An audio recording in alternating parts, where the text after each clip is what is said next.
If it's Monday, former President Trump warns of an economic bloodbath and the end of democracy if he loses the election in November, as the presumptive Republican nominee centers his 2024 campaign on revenge, red meat politics, and ramped up rhetoric.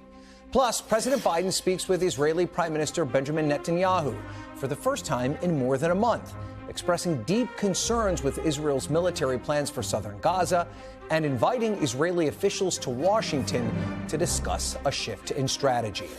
And a potential perfect storm of election chaos.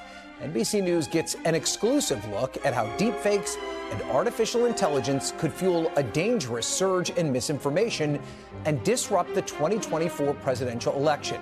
We'll take you inside the deepfake dilemma and how the U.S. is preparing.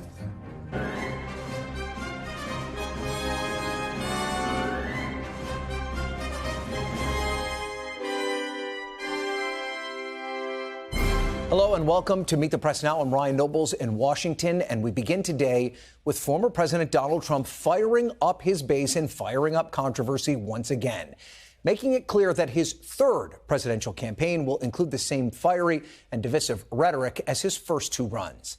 On the campaign trail in Ohio this weekend, Mr. Trump lashed out at many of his favorite targets, but it was a remark he made while talking about Chinese car manufacturers that has generated significant reaction.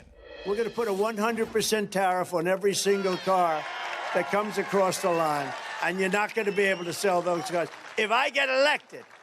Now, if I don't get elected, it's going to be a bloodbath for the whole. That's going to be the least of it. It's going to be a bloodbath for the country. That'll be the least of it.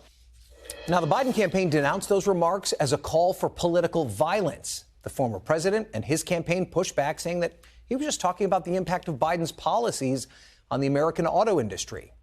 Here's what Louisiana Republican Senator Bill Cassidy had to say about the finger pointing on Meet the Press. The general tone of the speech is why many Americans continue to wonder, should President Trump be president? That kind of rhetoric, it's always on the edge, maybe doesn't cross, maybe does, depending upon your perspective. He's running against Biden, so Biden's going to say it's about political violence. His defenders want to defend him, and so they're going to say it's about economic disaster.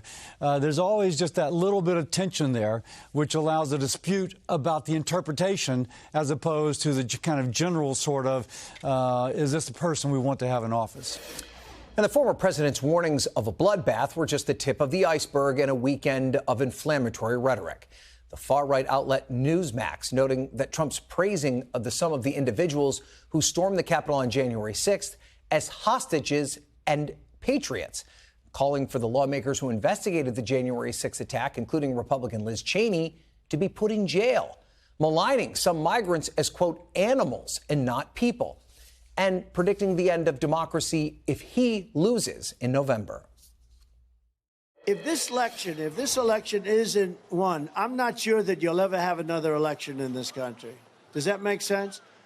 I don't think you're going to have another election in this country. If we don't win this election, I don't think you're going to have another election, or certainly not an election that's meaningful. I actually say that the date, remember this, November 5th, I believe it's going to be the most important date in the history of our country.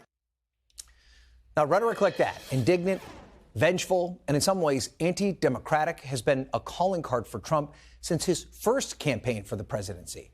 Think back to 2016. He won even after calling for his opponent to be imprisoned and falsely claiming the election was going to be rigged before it even happened. Then, of course, we all saw what happened in 2020 when he took his conspiracy theories about election fraud to dangerous new levels. Now, here we are, 8 years after that first campaign and asking a similar question we asked then. Regardless of what you think about Donald Trump's rhetoric, does it turn out voters or does it turn off voters? Well, that's the question it should come down to in a democracy. Joining me now to talk about all this is NBC's Garrett Haake, who's, of course, been covering all things Donald Trump for us. So let's first talk about these the remarks we heard over the weekend. Obviously, there's been a lot of back and forth about these bloodbath remarks. He says he's only referring to the auto industry, What do you think his supporters heard? Well, it's the ultimate political Rorschach test, and this is what Trump is very good at. He kind of puts these comments out here, wraps them in inflammatory rhetoric, and leaves it to the audience to decide what they want to hear. I don't know that the audience there in Ohio was especially dialed into the finer points of Chinese automaker, policies and the trade war. I think there's a little bit of both. There's this spoiling for a fight, and also I'm going to protect you, and the sort of strongman language that comes wrapped in that. But again, this is the way that Trump tries to reach different audiences with different messages using the same words. He could be more careful with his rhetoric if he doesn't want to invite these comparisons, but I think that's part of the messaging strategy here. And we hear some of his defenders saying we shouldn't take him literally. He's not seriously talking about this. A lot of them said the same things leading up to January 6th. We saw how that turned out.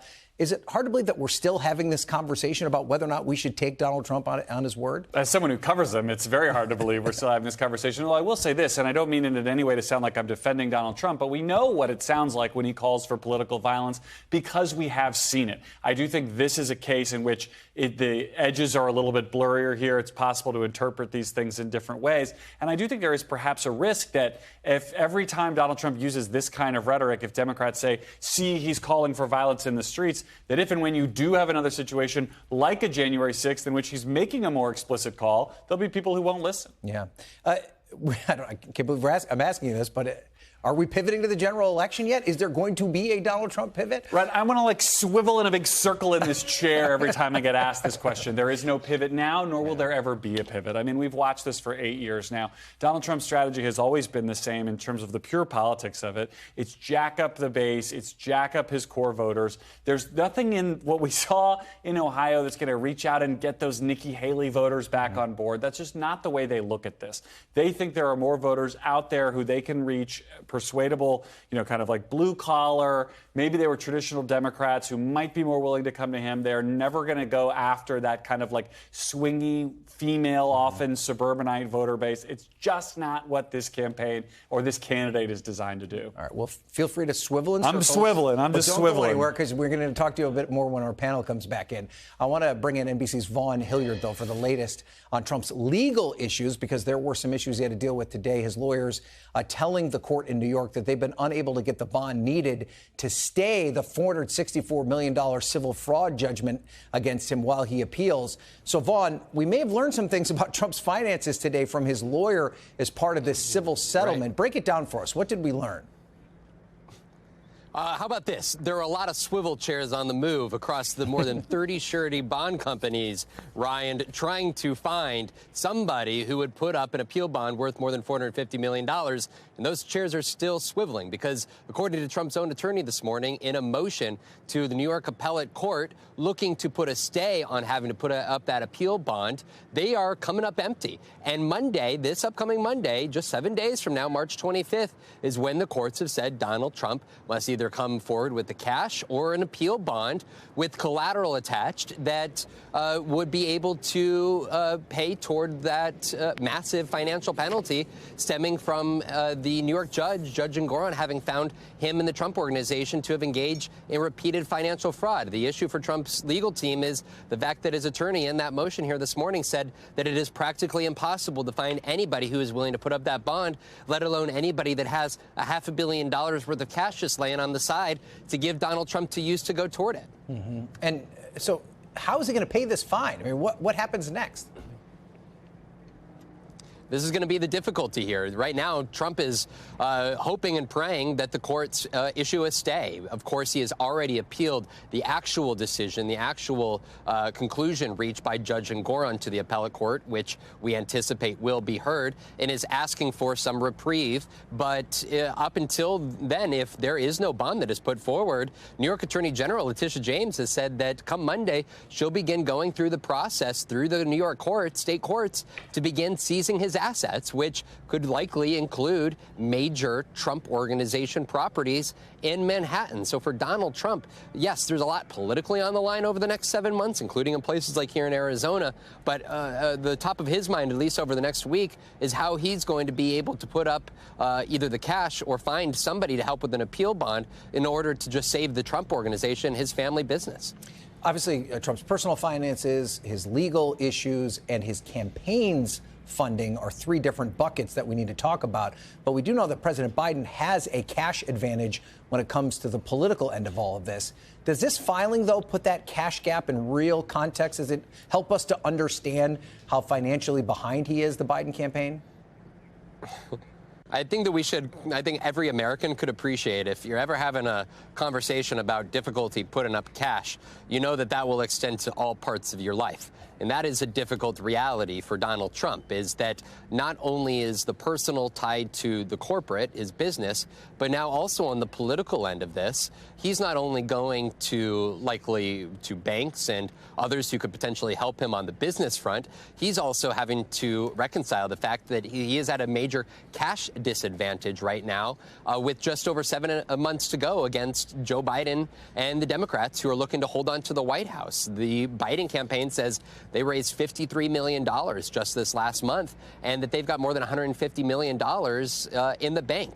If you go back to a month ago, the Dems were double of what Donald Trump and his allies had been able to raise here. And so, this is going to be very difficult for him politically, because even if you make the simple comparison, in the 24 hours after the State of the Union address by Joe Biden, his campaign raised $10 million.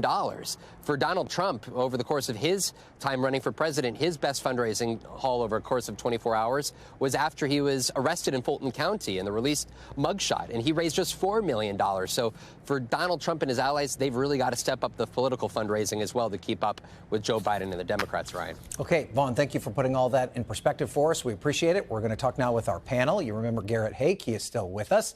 He's joined by Daniella Diaz, who's a congressional reporter for Politico, Democratic strategist Doug Thornell, and Brendan Buck, a former advisor to Speakers John Boehner and Paul Ryan.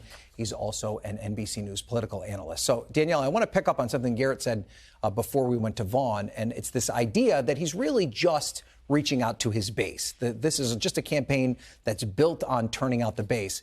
Can he win a general election in 2024 if it's all based on revenge and trying to fire up the base that feels that somehow something was stolen from them in 2020? And not only revenge, Ryan, I mean, you guys talked about that violent language that Trump is using that is also really riling these voters that could support him leading up to January, the next certification of the election. We don't know what that's going to look like. These are very violent words that he's using. But to your question, that's what we're tracking right now. What about those voters that haven't decided yet if they want to support former President Donald Trump or could support Biden? Those are the voters that are going to sway the election come November, and that's who he needs to be speaking to. But we're seeing him do his old strategy, the strategy that worked for him when he won the election in 2016, that didn't work for him in 2020, throwing out these really violent phrases, letting the audience interpret it as they want to take it, and we're going to see if that works again. Yeah, so Brendan, it does seem as though it's a bit of a combo platter, right? It's either he is going to win, and if he doesn't win, it's because it's rigged, but it's also there's too much at stake for him to lose. I mean, at what point, if you're taking in this message, which resonates with you the most if you're a Trump supporter? Well, if you're a Trump supporter, what he's done very well is make this so visceral that it is about your livelihood. Your life depends on whether or not this man wins. And that's how he's able to get so much energy and enthusiasm out of people. He really has convinced a lot of people that there are people in Washington, elites, who are out to end their way of life. And when that's the question, you're going to do some crazy things like they did at the Capitol on January 6th. And so that's where the energy comes from. As we've discussed, he is not wired to go towards Nikki Haley voters. He has no interest in doing that. I don't think they would be interested in hearing that. He's going to turn those people against Joe Biden by just making Joe Biden unacceptable and hopefully win by default that way. And Doug, it's interesting. Donald Trump, I think, put out on his Truth Social account today, are you better off now than you were 4 years ago? I think all of us remember what was happening March of 2020 and what the circumstances were like. We were at the beginning of the coronavirus pandemic. The economy was tanking at that point. Donald Trump was giving these press conferences where he was going in all different directions. Is this something that the Biden team needs to lean into, this question of whether or not you're better off than you were 4 years ago? Absolutely. Look, for my family, I lost a family member to COVID about 4 years ago today, around this time. So 100%. You remember where you were 4 years ago when he was talking about encouraging people to drink Clorox or bleach or whatever it was. He was running a totally hectic, crazy response to the coronavirus. The economy had shut down. He provided no confidence to the American people that he could manage a big crisis like this. And look, he lost. And we asked this question of whether or not this is going to work. It worked in 2016, but in 2018, in 2020, in 22, it hasn't worked for Trump. So this is going to be an incredibly close election. I don't want Democrats to think that, at some point there's going to be a mass exodus to, from Trump to Biden. It's going to be really close. We live in a very divided country. But when Trump goes out there with a lot of these ugly, divisive words, I think it reinforces this notion that he lacks the character to be president. Again, he doesn't have the mental acuity. If these were mistakes in what he was trying to say, you got a question about, is he really up to being president again if he can't say basic things on the stump anymore? Mm-hmm. So, yeah, 100%. Biden should lean into, are you better off today than you were 4 years ago? Because the economy is better than it was 4 years ago. So let me expand on that a little bit. Because the Biden campaign quickly jumped on these bloodbath comments. They put out a quick digital ad. They're trying to amplify it as much as possible. Is that the strategy it seems as though Trump's comments are somewhat baked into our political conversation already. Do they need to work harder at making those policy distinctions, showing the things the Biden administration has done that would be different from the way the Trump administration handled it? So they've got to be careful about chasing every shiny object with Trump, or you're just going to be going in a lot of different directions. But I know their team, and they're very disciplined. It doesn't surprise me that they put out a video on social media. That's not where they're putting their money on advertising. Mm-hmm. One of the things one of the biggest mistakes Trump has made was when he said a week ago that he was going to cut or put on the table cutting Social Security and Medicare, which is a real issue that has resonance with voters that both candidates need. And the Biden campaign was quick to respond to that and go up on the offensive there. So they're going to do certain things. Biden campaign will do certain things on social media and when they raise money. Yeah. But when they're actually putting their money into their advertising and what he's saying on the stump, they're going to lean into the economy. They're going to lean into a future-focused message. And that's where they should be. It doesn't seem, Garrett, though, that the Trump campaign's running away from this, right? Obviously, he continues to say these things on the stump. But I want to show you this poll, too, specifically on January 6th, that shows a significant drop in Republicans who think Joe Biden was legitimately elected. I mean, look at these numbers. They've actually gone down.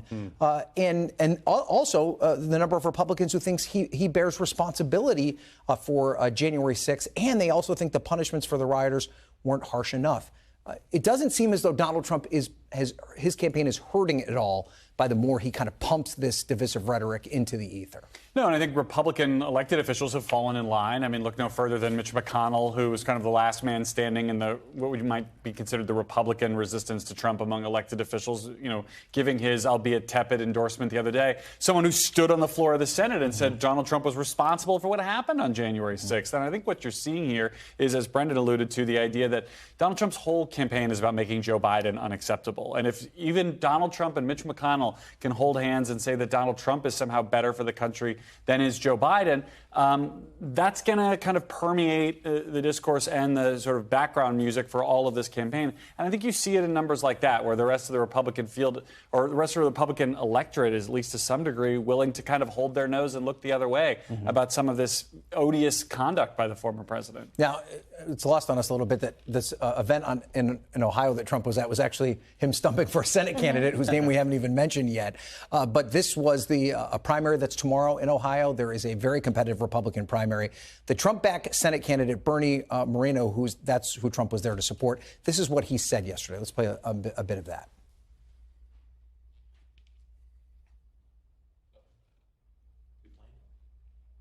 A vote for Dolan is a vote for 1980s Republicans that we thought were extinct, but unfortunately they haven't. But on Tuesday, we'll make it finally extinct here in Ohio. The reality is Matt Dolan is called the base election deniers and conspiracy theorist. He refuses to endorse President Trump even today. A year ago, he said he might not even make that endorsement. So the reality is the base is much larger here. The rest of the Republican establishment will focus behind my race because what they will realize is that together we will defeat Sherrod Brown. So this is Bernie Moreno basically tossing out the establishment part of the Republican Party, the Nikki Haley brand for now, as a way to describe it. But even though we think of Ohio as being a pretty red state, it's a state that elected Mike DeWine governor. It's a state that recently elected Rob Portman to the Senate. Is this a smart strategy on his part, Brendan, to basically push the establishment out of the way and say, this is the future of the Republican Party? It's also a state that has a sitting Democratic senator that they're trying to knock off. Trying to beat, right. So one of the things that a lot of Republicans internalized from Donald Trump winning in 2016 is that you don't ever have to worry about the middle. And it's a popular thing for a lot of Republicans. You only get to worry about base Republicans. You never need to moderate. You never need to worry about independents. Ted Cruz has been sort of throwing that philosophy out for a long time. It's exciting to people. And if you think like I can just, be in my one bubble the entire time, great, let me do it. It's very risky. Yeah. There are I'm sorry, the middle decides elections almost every time. Almost every time the middle is going to decide an election, even in Ohio. So yeah, I think it's risky. Has Ohio turned red enough where it may not matter? Maybe.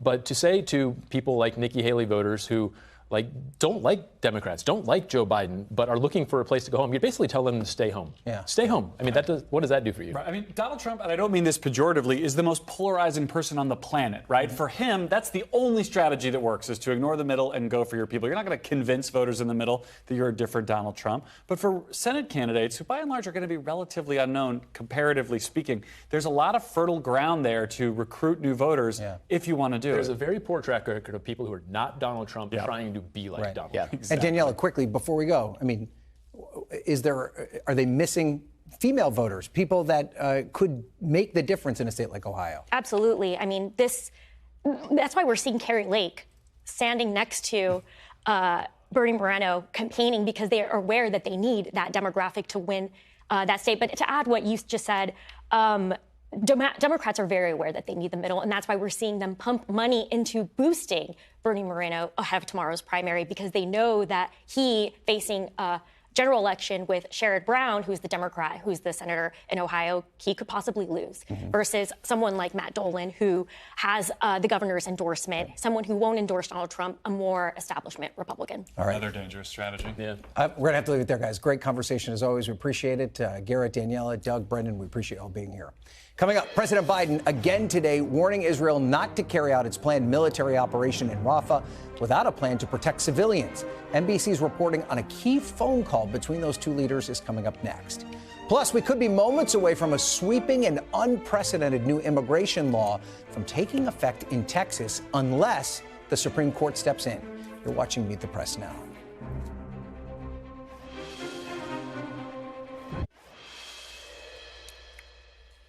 Welcome back. Israeli forces launched an overnight raid on a hospital in northern Gaza, which they say was being used as a command center for Hamas.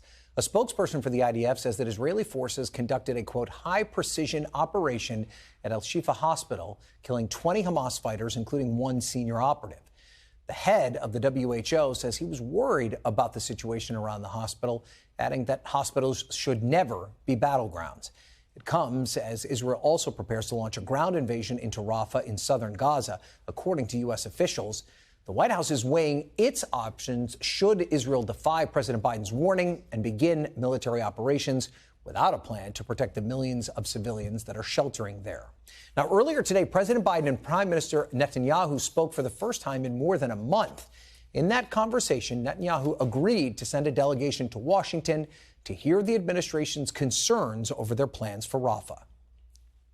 We've arrived at a point where each side has been making clear to the other its perspective, its view, and now we really need to get down to brass tacks and have the chance for a delegation from each side on an integrated basis, everyone sitting around the same table, talking through the way forward. Our view is that there are ways for Israel to prevail in this conflict, to secure its long-term future, to end the terror threat from Gaza, and not smash into Rafah. That's what we're going to present in this integrated way when this team comes. We'll have it back and forth, and we'll let you know how that unfolds as we go forward. Joining me now is NBC News White House correspondent Ali Rafa. So, Ali, what more do we know about this phone call between the two leaders? Was it tense at all? And what more do we know about the Israeli delegation that will come to Washington?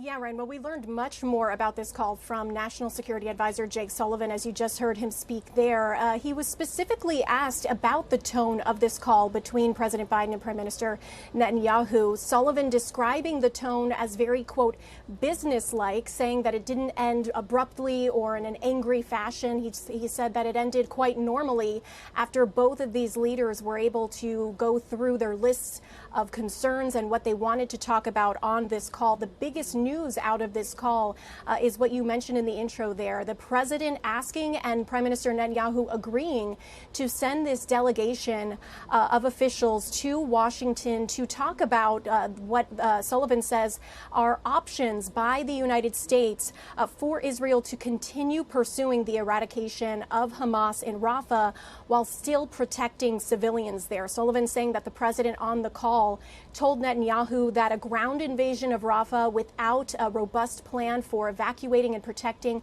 the more than 1 million civilians that have been sheltering there would be a, quote, mistake.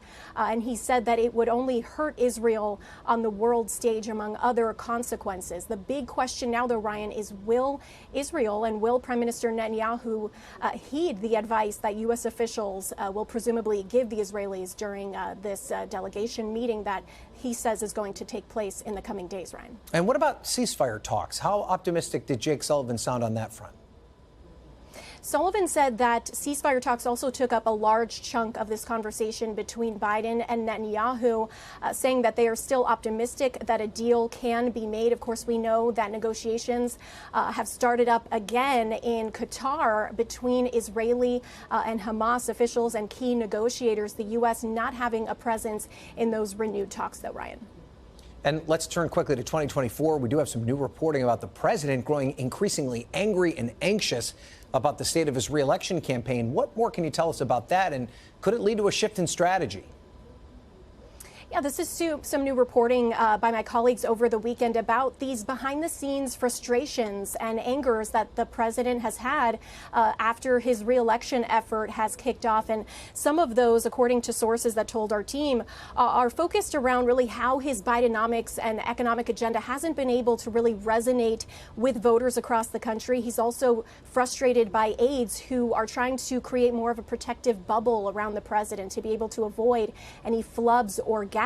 And you've seen the president even say publicly that he thinks that one-on-one contact, that one-on-one talking that he's able to do with voters is his greatest political strength. So that is reportedly frustrating for the president. And another one of his concerns is really just the political fallout here domestically that we've seen from the Israel-Hamas war, as it continues to be a political vulnerability for President Biden during this re-election effort, Ryan. Okay, Ali Rafa on the North Lawn for us. Ali, thank you for that. We appreciate it. Turning now to an issue we know will be a big part of this presidential election, and that's immigration. The Supreme Court could rule any moment on a controversial Texas law that would effectively allow the state to enforce immigration laws.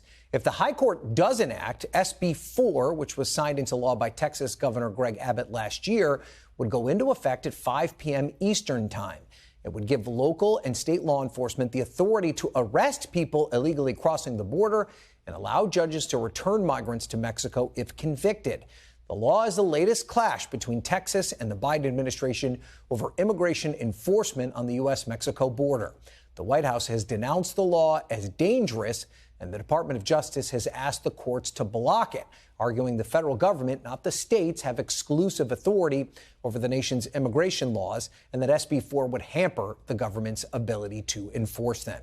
Joining me now is NBC Homeland Security correspondent Julia Ainsley.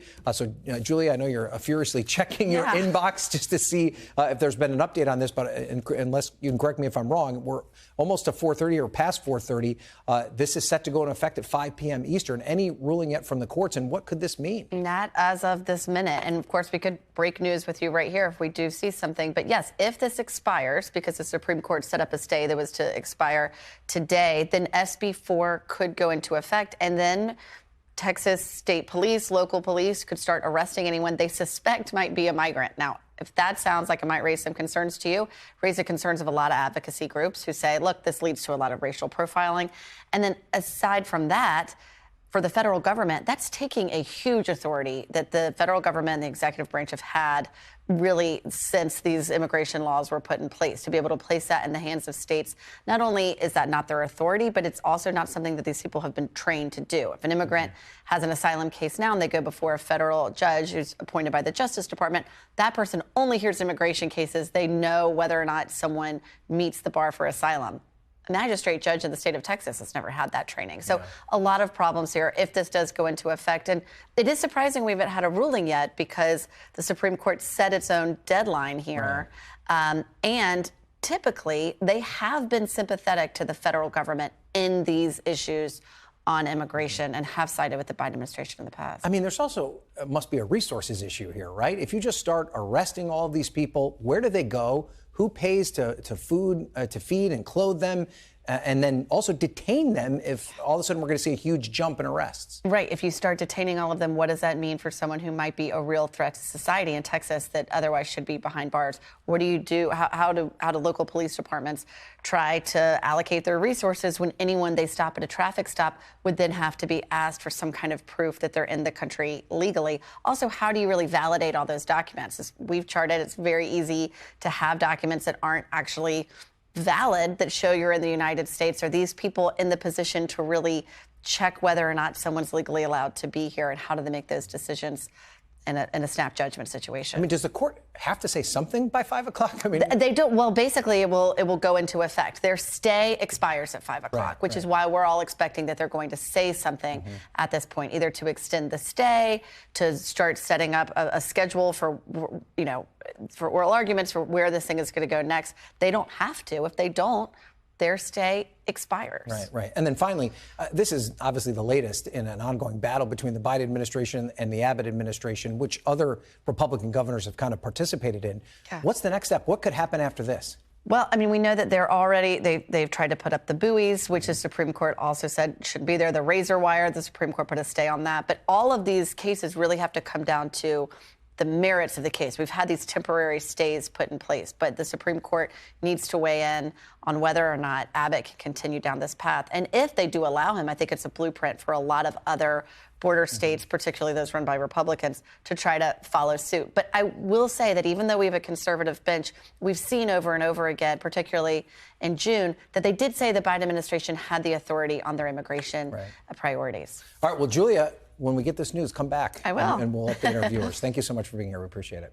And up next, NBC News exclusive reporting on how artificial intelligence and misinformation could threaten to derail the 2024 election and how U.S. officials are preparing. You're watching Meet the Press now.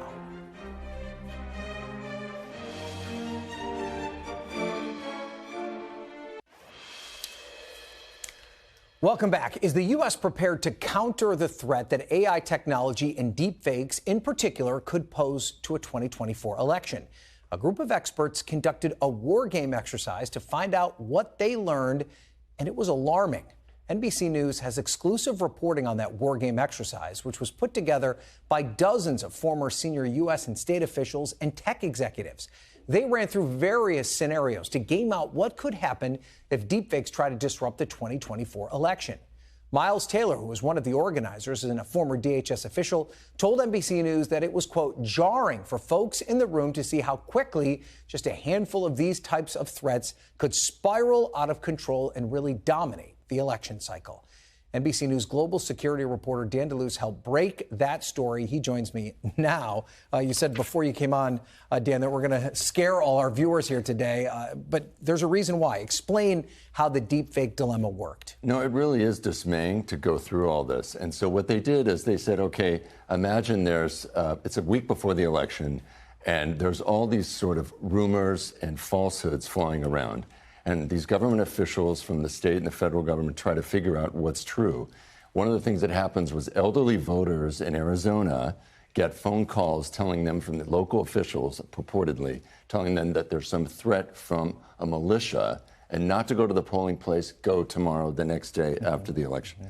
And it turns out to be sort of a Russian disinformation campaign, and it's using artificial intelligence for this fake audio. And then there's fake images in Florida, but they look very real. People dumping ballots and so on. It turns out to be actors who are doing something for a joke.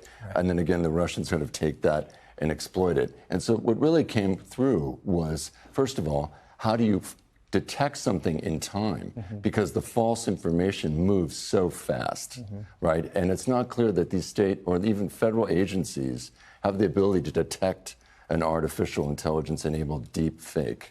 And then the tech companies also are maybe reluctant now to engage with the federal government, which we know from these court rulings. So it's kind of a perfect storm developing. So this was a private group of former government officials that conducted this exercise that you got to get a glimpse of. Do we think current government officials are doing similar exercises? Is there any sort of plan in place to deal with this? They're definitely aware of this threat, and they're definitely trying to prepare, and they are gaming it out. What made this different is you had tech executives in the room, and what's happening here in Washington, right? The federal agencies are not really communicating with the tech companies and the social media platforms because of all these lawsuits that have happened and all these accusations of suppressing free speech if they even communicate. So that's a big concern. And the federal government also feels that if they say too much publicly in these situations, they'll be accused of tilting the scales in favor of Biden's reelection, and they want to appear neutral. So the pressure then is on the state officials and the local officials, and they're really not equipped in many ways to detect all this. Yeah, I mean, that's part of the issue too, right? Because we have a decentralized election system here in the United States. Basically, the states run their own elections, and they kind of all contribute to this big federal election. As you rightly point out, it's enough for them just to do the election itself, let alone police all the action around it. That's right. Is it possible for them to police this? I think it's really difficult. This is totally new, right? So our system is not built for this. It's not built to anticipate political violence or massive disinformation. So when you have a hurricane, the federal government knows exactly what to do. State governments know what to do. There's a central chain of command. There's a whole playbook, right? There is not a playbook for this. So people are trying to figure out what to do. And one of the issues is these state governments have all these new inexperienced officials running elections. And of course, this is something that only happens every 2 or 4 years, right? So it's not like a public health system that's always kind of improving and gaining knowledge. Right. Well, fascinating report, Dan. Alarming, to say the least. But thank you for bringing it to our attention. And now, from deepfakes to deep concerns about who's on the ballot this November, there's a group of voters dubbed double haters. These are Americans who don't support either President Biden or the presumptive Republican nominee Donald Trump. NBC News correspondent Shaq Brewster has more on this key voter bloc from the battleground state of Wisconsin. Excuse me there. How are you? I'm from NBC News. Can I ask you a quick question? First thing that comes to mind. Oh, boy. What do you think when you see these two options? Not great. In battleground Wisconsin, the choice these swing voters face in November is one they prefer not to make. Are you excited about these being your options? Quite honestly, no. I can't say that I'm happy about either option. What's the word that you think when you see these two candidates running for president? Oh, hell no. They're the so-called double haters. Why is it them two again? It happened 4 years ago. And they could decide the election by holding their nose and voting for one of the major party candidates, choosing not to vote at all, or... I'd like to have more choices. Well, funny you say that, because asking you shall receive. Well, look at that. Does it change at all if I do that and give you a third option? Depending on who that is. Coca-Cola or Pepsi? Maybe we do need a third option. Support for third-party candidates is one of the biggest wildcards this election. In a February poll, 21% of voters backed third-party candidates, with independent Robert F. Kennedy grabbing 15%. For context, in 1992, Ross Perot snagged 19% of the vote in what's considered one of the more successful third-party bids. And the options may grow. The group No Labels is vowing to field a unity ticket, pairing a Democrat with a Republican. If somebody steps up to the plate other than these two, I would consider it. But the challenges are massive, getting on the ballot in all 50 states, fundraising, and navigating hot-button issues like abortion. But perhaps the biggest hurdle... If the third-party option makes it easier for Trump to win, would you even consider it? Oh, no. Absolutely not. No. I believe it would be disruptive. Perot was blamed for taking votes away from George H.W. Bush and giving the presidency to Bill Clinton. Just as Ralph Nader is still attacked for shifting liberal votes away from Al Gore in 2000. Just doesn't get any closer than this. But for many of these double haters, they want to have the choice to vote with their heart. Could you see yourself voting for a third party in this election? Absolutely, I could. Shaquille Brewster, NBC News, Wauwatosa, Wisconsin. And after the break, NBC News gets a direct answer from Russian President Vladimir Putin about Alexei Navalny's mysterious death in a Russian prison. The reporter who spoke to Putin just hours after his victory in the Russian presidential election joins me next. You're watching Meet the Press now.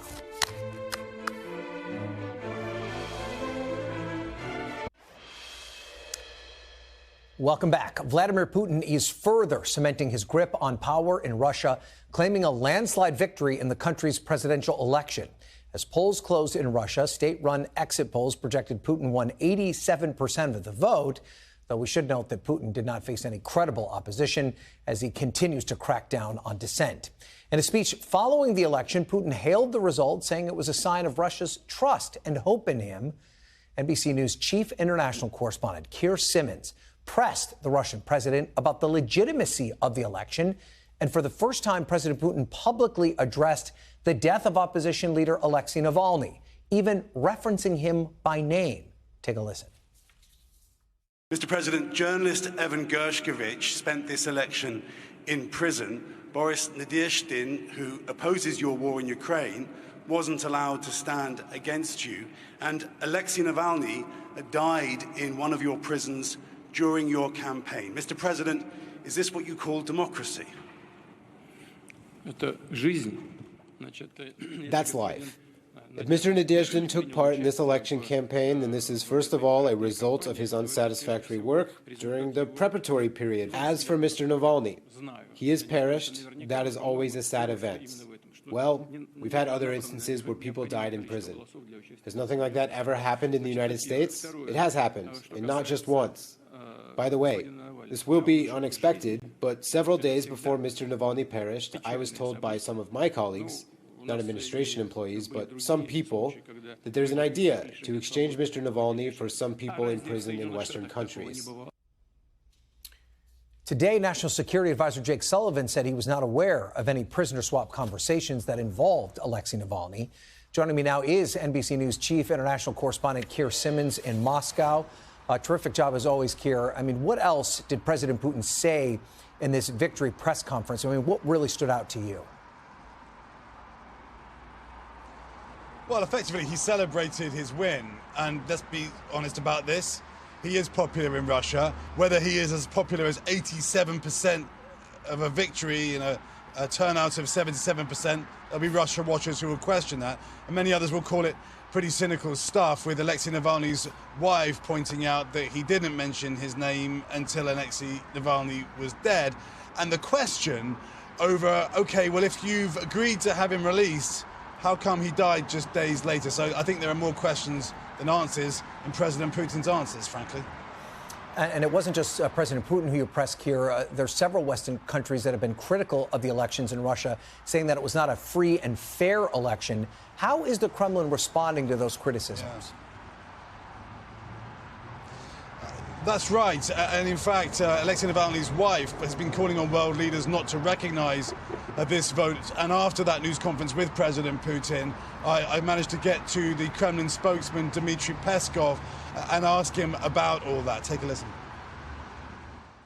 This unbelievable level of support of the population. This is the best sign that all speculations about illegal elections is actually ungrounded. Alexei Navalny's widow is calling on leaders around the world not to accept this election. Well, you know, those are people who get themselves deprived of their motherland, and they're staying abroad.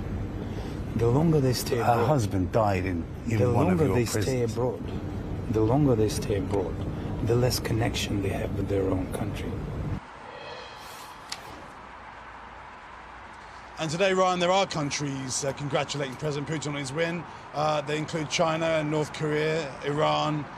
News that Turkey's President Erdogan would speak to him today, Ryan. And there is, of course, Keir, still an ongoing war with Ukraine. With the election now behind him, do we expect that the war will intensify? Yeah. I think it's going to continue. I think that's part of the point about this election and about President Putin. As he said tonight at a rally that we went to watch, he said, you know, listen, we're united. That's the message he's trying to send from Moscow to the rest of the world, to Washington and to Ukraine. And I think conversely, of course, President Zelensky says he's prepared to negotiate, just like President Putin says he's prepared to negotiate.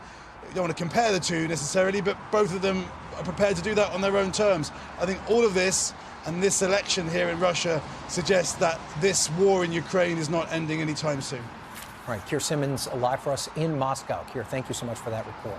And coming up, you know what they say about a picture being worth 1,000 words. The latest move by members of the Kennedy family to distance themselves from RFK Jr.'s presidential run.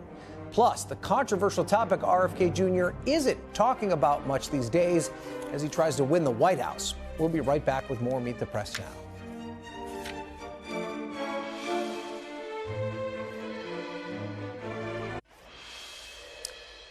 Welcome back. As Robert F. Kennedy Jr. runs an independent presidential campaign seeking to unseat President Biden, a number of Kennedy's family members are literally standing with Biden.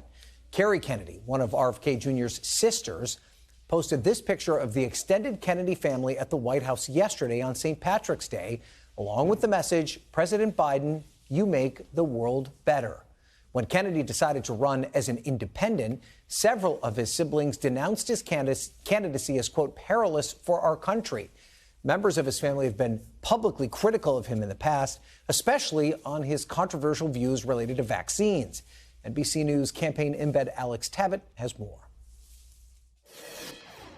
Besides his famous family, perhaps the thing that Robert F. Kennedy Jr. is best known for is spreading misinformation about vaccines. Hi, I'm Robert F. Kennedy Jr., and I'm here to introduce a film called Medical Racism, the New Apartheid. In 2021, he produced this documentary-style film that includes a debunked theory that the measles, mumps, and rubella vaccine leads to higher cases of autism within the black community. We're starting to get some rumblings about, does the MMR cause autism? Kennedy's conspiracy theory is based on a 2014 study that's since been retracted. Multiple studies have been done that have never been able to replicate that study, and it's been found that that was a fraudulent study. And that sort of misinformation is especially dangerous as measles cases spike across the country. Growing concern in Florida about a measles outbreak that has made at least 6 elementary school students sick. The anti-vaccine movement is the reason why measles is still a problem in the United States. Science solved this problem in the 1960s with the vaccine. The measles is back, and Dr. Amish Adalja from the Johns Hopkins School of Public Health says Kennedy is in part to blame for recent outbreaks. These are directly being fueled by the anti-vaccine movement,